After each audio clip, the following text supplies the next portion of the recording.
News report India के दर्शकों और श्रोताओं को खुशामदीद। न्यूज़ रिपोर्ट इंडिया का प्रोग्राम खबर की खबर लेकर हाजिर हूं मैं सुखदेव सिंह। आज के इस प्रोग्राम में हम चर्चा करेंगे कुछ उन खबरों की जो इजराइल, यूएस और ईरान का युद्ध चल रहा था उसके सीज फायर के बारे में।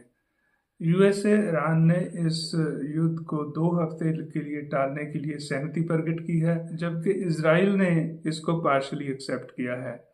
इजराइल ने ईरान के साथ तो युद्ध को टाल दिया है, परंतु लेबनान के साथ ये अपना युद्ध जारी रखे हुए है। जबकि यूएसए के प्रेसिडेंट डोनाल्ड ट्रंप ईरान की पूरी सिविलाइजेशन को ख़त्म करने की बात कर रहे थे और उसके जल्दी ही बाद एकदम सीज फायर को मान लेने ने लोगों को हैरान कर दिया है।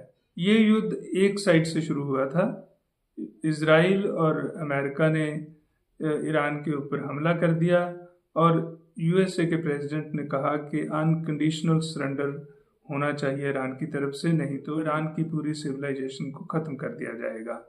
उन्होंने बहुत सारी धमकियां दी। इसके बीच उन्होंने बोला जितना ईरान का जितना इंफ्रास्ट्रक्चर है उसको ख़त्म कर दिया जाएगा। इजराइल ने उनके जो यूनिवर्सिटीज़ हैं, कॉलेजेस हैं और रिसर्च के सेंटर हैं और जितने भी उनके न्यूक्लियर प्रोग्राम के स्थान हैं सभी को अटैक किया और यूएसए ने भी उसको बहुत ज़्यादा तबाह करने की कोशिश की। परंतु ईरान ने इसका मुकाबला बहादुरी से किया और पूरी जो ईरानियन नेशन है वो एक हो गई इस युद्ध के खिलाफ। और उन्होंने जिस ढंग से मिसाइल्स यूज़ की और जिस ढंग से उन्होंने स्ट्रेट ऑफ हॉर्मुज़ को एज ए वेपन यूज़ किया, जहां उन्होंने पूरी जो ऑयल सप्लाई थी और ऑयल और गैस सप्लाई थी उसके ऊपर रोक लगा दी, जिससे पूरी दुनिया में एनर्जी का क्राइसिस बन गया।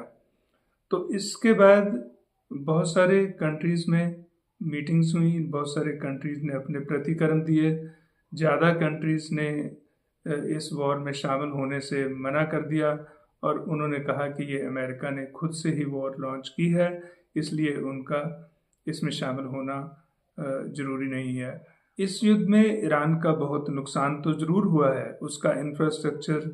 उसने अपना इंफ्रास्ट्रक्चर गवाया है, उसने अपने बहुत सारे शहरी गवाए हैं और उसने अपने बहुत सारे उच्च स्तर के लीडर्स को गवा दिया है।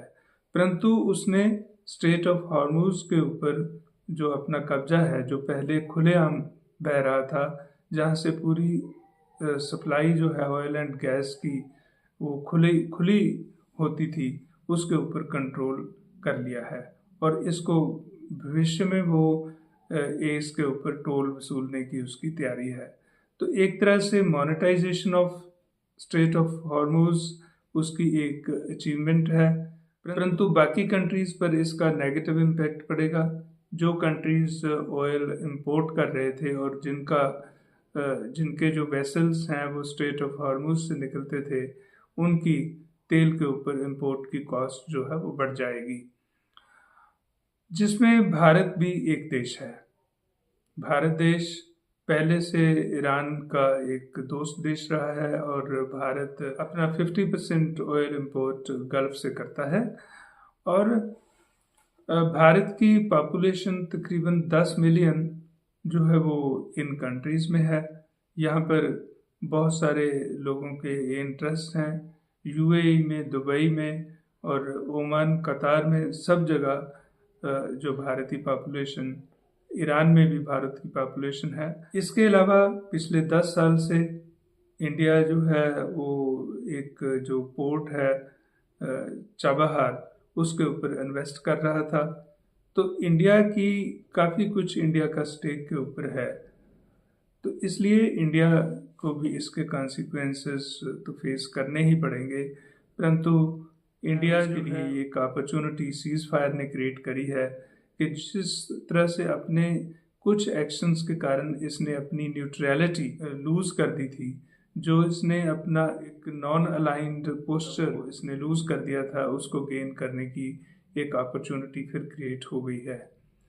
हाल ही में भारत के ऑयल एंड नेचुरल गैस मंत्री श्री हरदीप पुरी जो हैं वो दोहा गए हुए हैं और भारत के विदेश मंत्री एस जयशंकर जो हैं वो अभी यूएई जाने वाले हैं।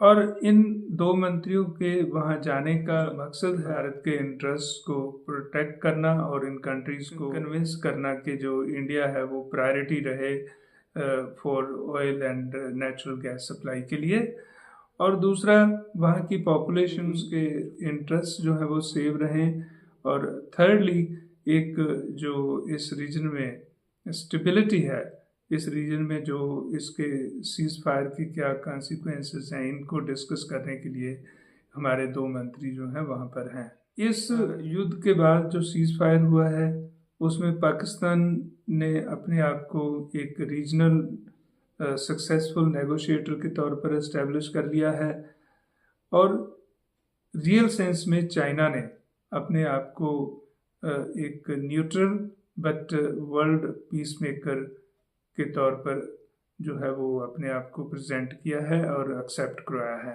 हालांकि जब पाकिस्तान और इंडिया का कंपैरिजन होता है, हम ये तो नहीं कह सकते हैं कि पाकिस्तान ने बहुत ज़्यादा जो है इंडिया के कंपैरिजन में गेन कर लिया है, परंतु फिर भी जो अपनी पहली पोजीशन से चाइना जो है वो ये मानना पड़ेगा कि आज के दिन में वो उसकी एक सिग्निफिकेंट रोल है इसमें इस्टेब्लिश हुआ, क्योंकि वो एक्टिवली पार्टिसिपेट कर रहा था, जबकि भारत जो है वो एक तरह से पैसिव बेनिफिशियरी की तरह एक्ट कर रहा था।